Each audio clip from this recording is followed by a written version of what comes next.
Buenas tardes señoras y señores que estén viendo este video, hoy les presentaré el top 10 momentos más trágicos en la conquista española. Número 1. Cortés abandonó Tenochtitlán para dirigirse a Veracruz, al enterarse del desembarco de Pánfilo Narváez, enviado de Diego Velázquez con órdenes de apresar a Cortés por no seguir sus órdenes y regresar con él a Cuba. Cortés se dirigió a Veracruz para enfrentar y vencer a Narváez. En la gran ciudad, dejó como encargado a Pedro de Alvarado con 100 hombres a su cargo. La salida de Cortés coincidió con el festejo que los mexicas hacían a su dios Huitzilopochtli Tezcatlipoca, por lo que la plaza mayor se encontraba llena de nobles, altos funcionarios y el pueblo con sus mejores galas. Los sobrevivientes y los ausentes, al enterarse de la matanza, se sublevaron y cercaron el palacio donde estaban los españoles. Cortés, al regresar y ver la situación, sacó de su celda a Moctezuma para que hablara y convenciera a su pueblo de someterse a la voluntad española. El pueblo, molesto por el comportamiento dócil de su emperador, lo mata apedreándolo. Primero, Cuitláhuac estuvo al frente de los rebeldes mexicas. Después, vino Cuauhtémoc. El primero ocupó el lugar de Moctezuma, mientras que el segundo le siguió a Cuitláhuac cuando murió enfermo.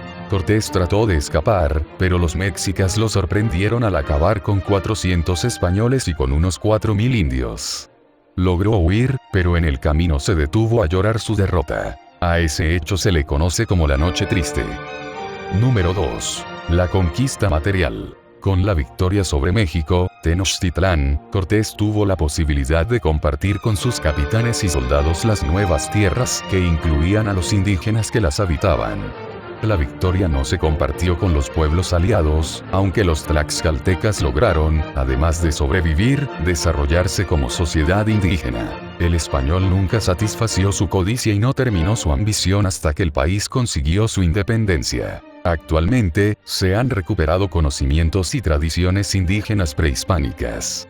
Algunas han dejado de practicarse, mientras que otras integran la cultura viva de nuestros pueblos indígenas o la cultura mestiza. Número 3. La conquista espiritual. La conquista española está marcada por su historia. Durante siglos, la ocupación árabe en España respetó el catolicismo y se limitó a la ocupación militar con fines económicos, compartiendo con los invadidos conocimientos científicos, administrativos y artísticos orientales. Aunque los españoles imitaron tal sistema, también es cierto que tenían influencia de las cruzadas.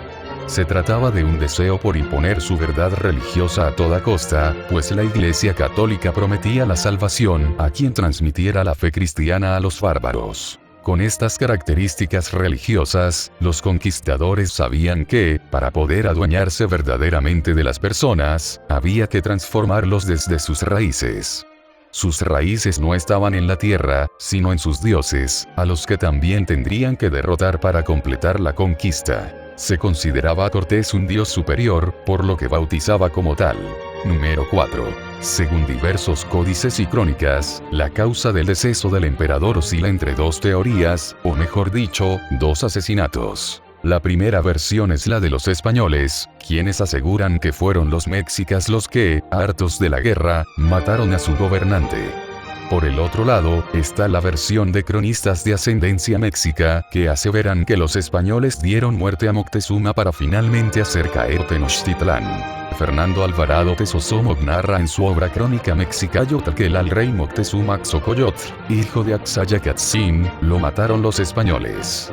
En un texto más elaborado, Francisco de San Antón Chimalpaín escribe que en el mes de Tecuiluitontli, los españoles dieron muerte al Moteucmatzin, haciéndolo estrangular y después de eso huyeron aprovechando las sombras de la noche.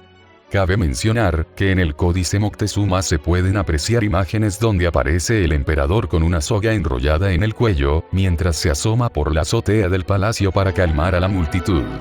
Esta escena podría avalar lo que los cronistas de linaje mexica cuentan, y tomar por verdad que fueron los españoles quienes asesinaron al Tlatoani.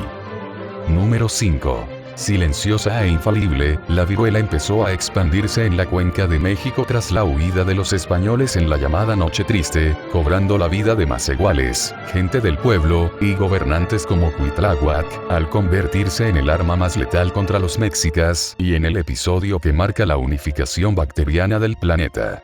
El tema fue tratado en la segunda mesa del seminario digital Tenochtitlán y Tlatelolco. Reflexiones a 500 años de su caída, dedicada a los factores de salud y problemas de traducción que contribuyeron a este acontecimiento. En el conversatorio académico, organizado por la Secretaría de Cultura del Gobierno de México, a través del Instituto Nacional de Antropología e Historia, INAH, y por la Universidad Nacional Autónoma de México, UNAM, los investigadores de la máxima casa de estudios, Carlos Alfonso Viesca Treviño y Sandra Guevara Flores, diseccionaron las fuentes históricas de soldados y frailes españoles, así como las crónicas indígenas escritas casi un siglo después, para dilucidar varios aspectos polémicos en torno a las causas y los efectos que tuvo la enfermedad sobre la población indígena. Alfonso Viesca, del Departamento de Historia y Filosofía de la Medicina de la UNAM, recordó que para finales del siglo XV e inicios del SB, cuando el reino español inició la exploración y posterior conquista de América, primero en las Antillas y luego en el continente a través de Mesoamérica, la viruela ya era endémica en Europa desde hacía casi un milenio, aunque se presentaban epidemias graves de vez en vez, aproximadamente cada 100 años.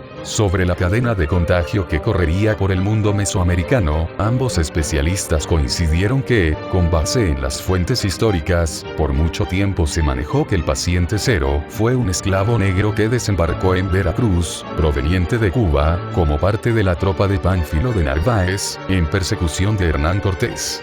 No obstante, en dicho barco venían, por lo menos, 15 nativos caribes que mantuvieron viva la enfermedad o fallecieron a causa de ella, siendo este el grupo portador que la propagó. Ese error extendido en el tiempo, se explica porque los españoles señalaron a ese individuo, a más no poder, en sus crónicas y otros documentos.